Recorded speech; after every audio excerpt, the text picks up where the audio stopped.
ketika dia diminta untuk kesempatan kedua, dia sudah terlanjur tenggelam dengan ketakutannya, tenggelam dengan pikirannya tadi, teman-teman semuanya. Bahkan sampai disuruh maju pun, didorong-dorong pun, dia nggak akan berani itu. Kenapa? Karena dia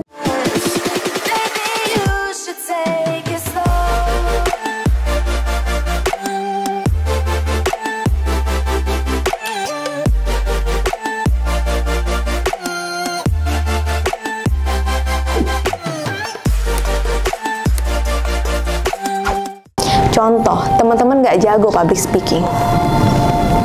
Ini yang paling umum ya teman-teman ya. Teman-teman nggak jago public speaking.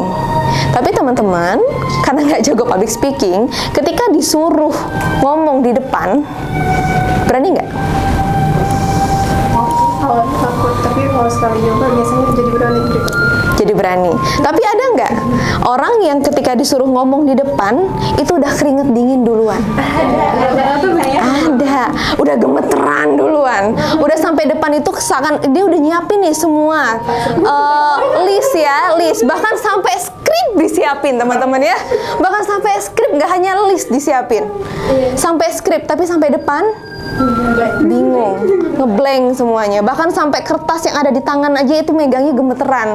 Mau dibaca aja tuh rasanya bibir itu terkunci rapat. Suaranya gemeteran. Suaranya gemeteran, gitu ya. Udah yakin tuh ya kita maju, tapi pas ngomong kok suaranya keluarnya gemeter gitu. Kita awal sih. Itu penyebabnya apa? Mungkin kurangnya pengalaman. Kurangnya pengalaman, kecemasan. Cemas jelas ya teman-teman ya. Cemas jelas. Kalau seperti itu jelas cemas. Jelas cemas. Tapi cemasnya itu sudah merugikan dirinya sendiri karena sudah terlalu berlebihan. Kenapa? Karena mungkin kita perlu paham dulu ya teman-teman ya, rasa cemas, rasa takut, rasa khawatir itu tidak hanya disebabkan karena tiba-tiba kita pengen melakukan sesuatu. Nggak hanya itu. Tapi kita perlu paham, rasa takut yang ada dalam diri kita itu terkadang muncul dari masa lalu kita.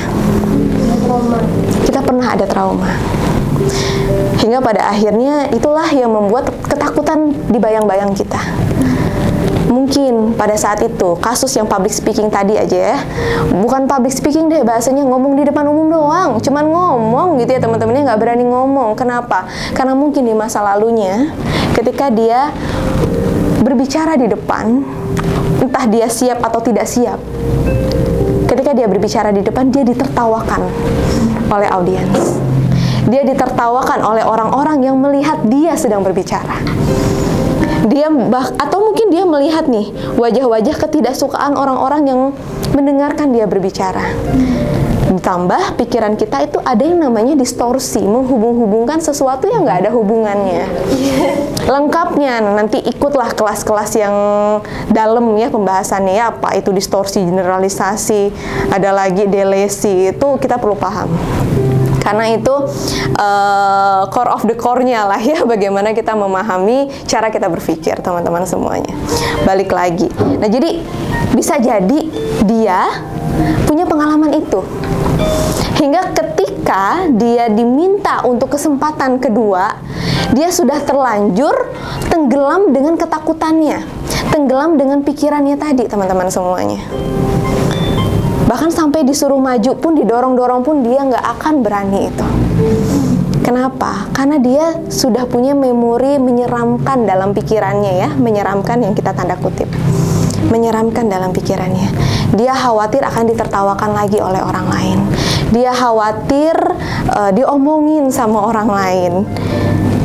Hal-hal yang seperti itu, ketakutan-ketakutan seperti itulah yang pada akhirnya hanya akan memenjarakan diri kita. Rasa cemas, rasa takut, rasa khawatir, itu akan terus muncul kalau tidak segera kita hadapi, atasi, selesaikan. Kalau tidak, itu akan terus ada dalam diri kita. Ketakutan, khawatiran itu baru satu hal ya teman-temannya, baru berbicara di depan umum. Karena pengalaman tadi ya, dia punya pengalaman. Bisa jadi dia punya pengalaman sebelumnya. Dan atau bisa jadi dia belum pernah pengalaman sama sekali. Nah, kan itu ya. Belum pernah nih dikasih kesempatan ngomong di depan, tiba-tiba disuruh ngomong di depan.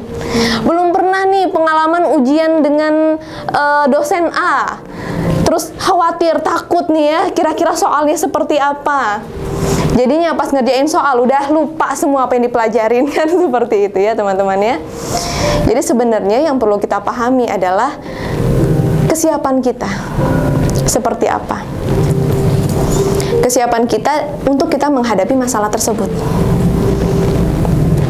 Dalam artian begini teman-teman semuanya, kita dalam konteks yang masing-masing ya, konteksnya masing-masing. Kalau masalah public speaking tadi, sudahkah kita mempersiapkan bahan untuk kita berbicara di depan? Sudahkah kita mempersiapkan diri kita untuk dilihat oleh banyak orang? Sudahkah kita mempersiapkan mindset kita untuk berbicara di depan? Karena untuk berbicara di depan itu nggak hanya kesiapan secara tertulis, nggak hanya kesiapan dari materi yang akan kita sampaikan, tapi kesiapan mental kita untuk berada di depan orang ramai.